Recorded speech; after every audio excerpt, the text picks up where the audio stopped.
Buenas, buenas. Hoy vamos a ver el contactor. Vamos a desarmarlo y vamos a estudiarlo un poquito.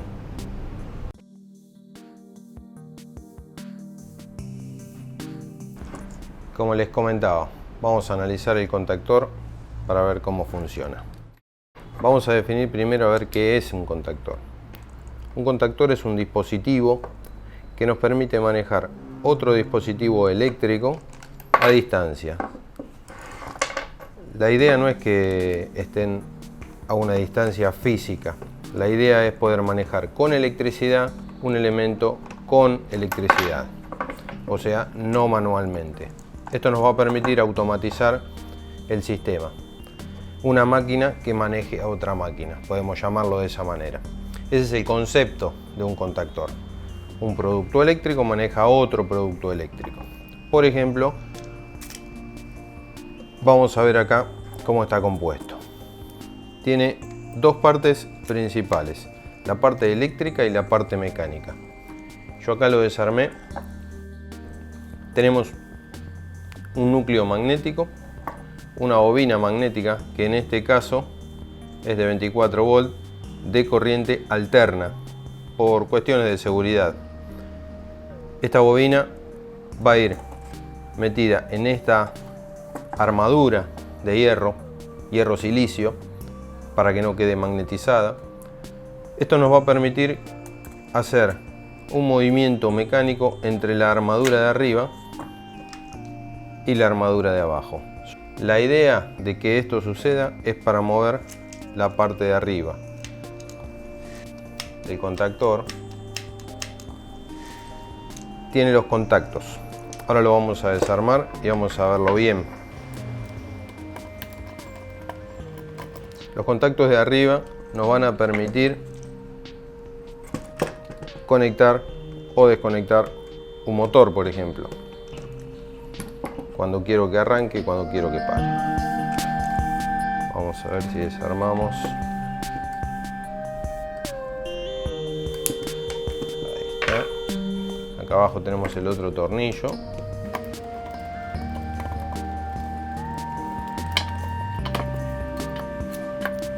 Vamos a ir por partes.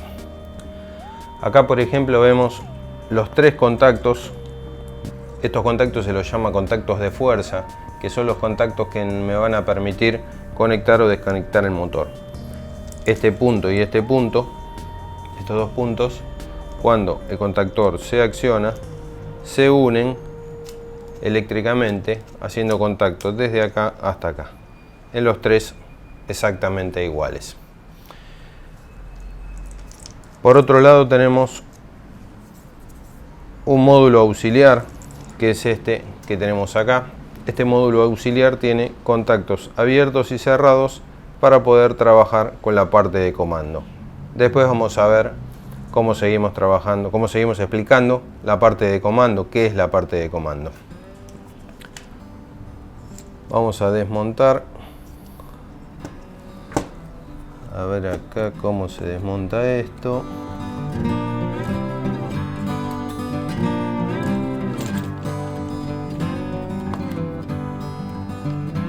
Ahí está.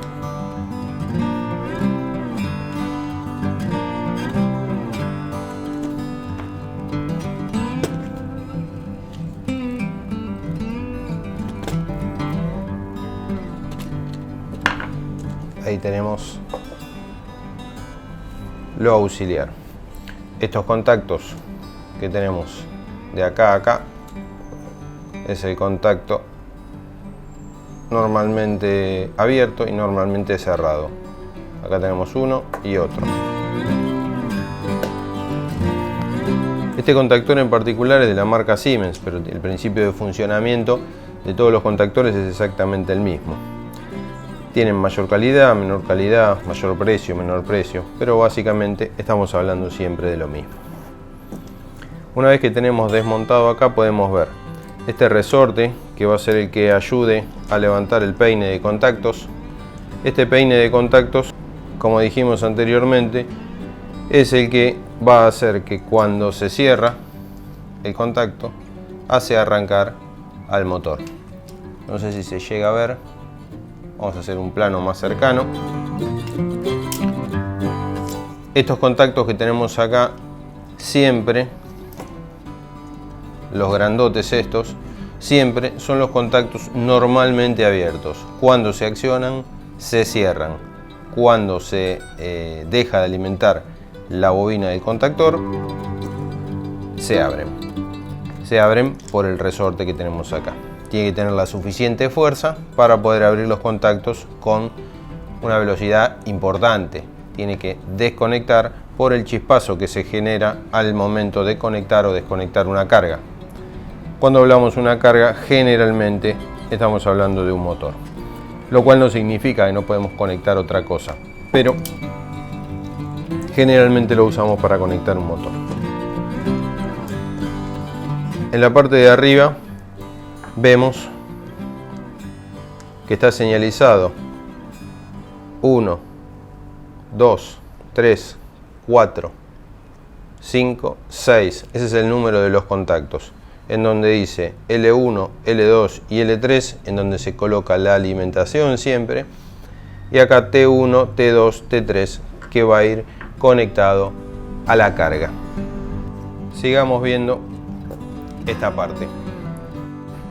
En la parte de abajo tenemos la armadura fija. Esta armadura está unida a la base del contactor para que trabaje magnéticamente con la otra pieza que está arriba. Una es móvil y la otra es fija. En este caso tenemos unas bobinas en cortocircuito, se llaman, o espiras de sombra. Estas espiras de sombra sirven para consumir esa energía magnética que queda en el contactor cuando está alimentado, y cuando se desconecta la bobina del contactor, consumen esas bobinas en cortocircuito o espiras de sombra el magnetismo remanente para que lo suelte instantáneamente. Imagínense que nosotros necesitamos, en un caso de emergencia, parar un motor, y el motor, desde el momento que yo dejo de alimentar el contactor hasta que se detiene o hasta que deja de alimentarse, no puede quedar un tiempo muy grande, porque si no el motor quedaría conectado sin que yo quiera que quede conectado. Estas espiras de sombra son para eso, para consumir esa energía magnética remanente que queda en el núcleo. El núcleo está diseñado con una aleación de hierro-silicio para que justamente quede lo menos magnetizado posible, para que no genere pérdidas y no genere esas retenciones indeseadas que a nosotros nos molestaría mucho a la hora de trabajar. Tenemos unos contactos bastante grandes acá. El tamaño de esos contactos va a estar diseñado en función al cable que va a estar conectado ahí. Si nos fijamos acá, el fabricante nos indica, bueno, ahí se salió. El fabricante acá nos indica qué cable tiene que ir en cada caso como máximo para poder trabajar correctamente. Estas gomitas son para absorber el impacto que va a tener la bobina a la hora de accionarse.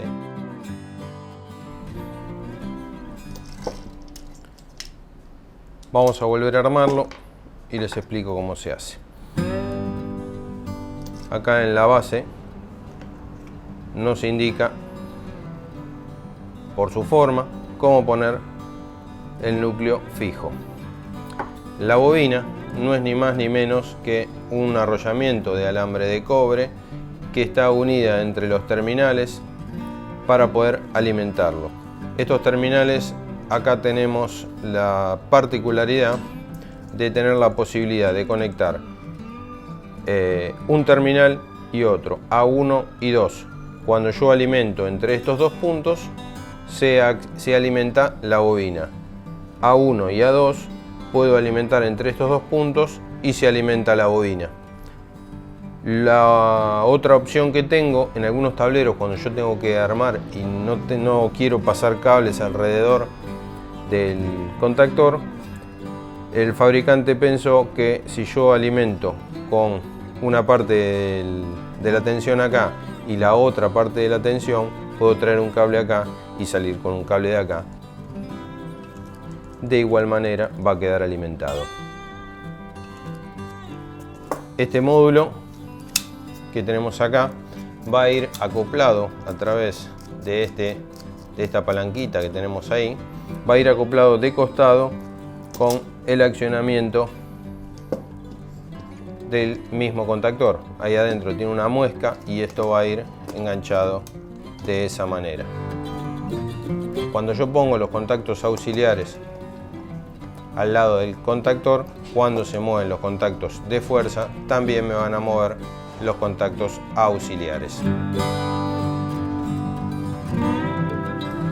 Si yo lo quisiera armar acá, no puedo. ¿Por qué? Esta pieza es distinta de esta, para que yo no me pueda confundir nunca y poder armarlo de la forma correcta. La forma correcta es esta. Calza sin ningún problema. Al revés, no me lo permite.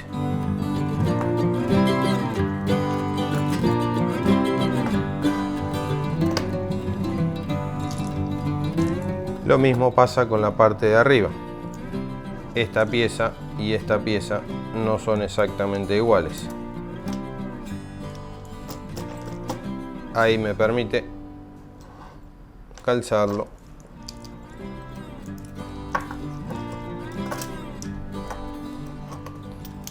Si lo quiero poner al revés.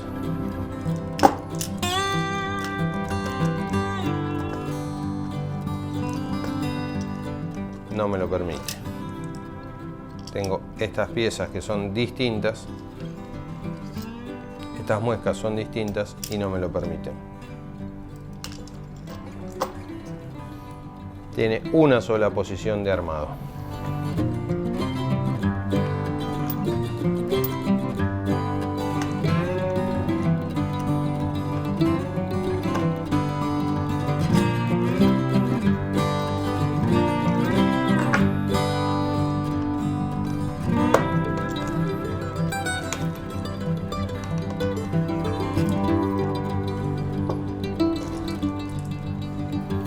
Por último, vamos a poner la parte de arriba.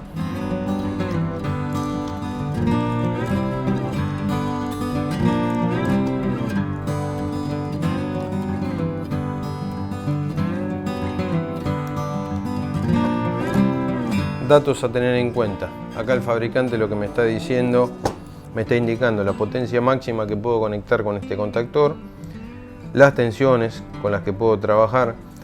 Y acá al costado tenemos también la potencia eléctrica del motor, en realidad la potencia mecánica del motor en HP. Este tipo de contactores se utiliza con una bobina de 24 volt, como les mencionaba anteriormente, por cuestiones de seguridad.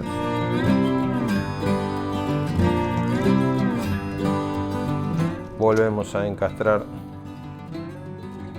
con estas dos muesquitas abajo y arriba, simplemente apretando queda el contacto, los contactos auxiliares conectados. Las normativas nos indican determinados números. Estos números de contactos siempre tienen que ser iguales, tienen que tener exactamente el mismo número, lo mismo que los contactos de fuerza. ¿Cómo sé yo si el contactor está accionado o no? Esta parte tiene que estar metida adentro para saber si el contactor está accionado o no. Cuando está metido adentro está accionado, cuando está suelto está sin alimentación en la bobina.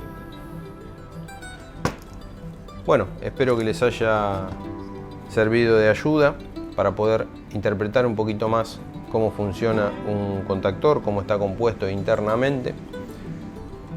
El fabricante nos indica también la posición del contactor. Tiene una posición mínima, una posición máxima de trabajo por cuestiones mecánicas para que el contactor no se trabe, para que no falle. Bueno, espero que si les gustó el tutorial le pongan un like, que se suscriban si no están suscriptos y que compartan a todos los que les puede llegar a interesar.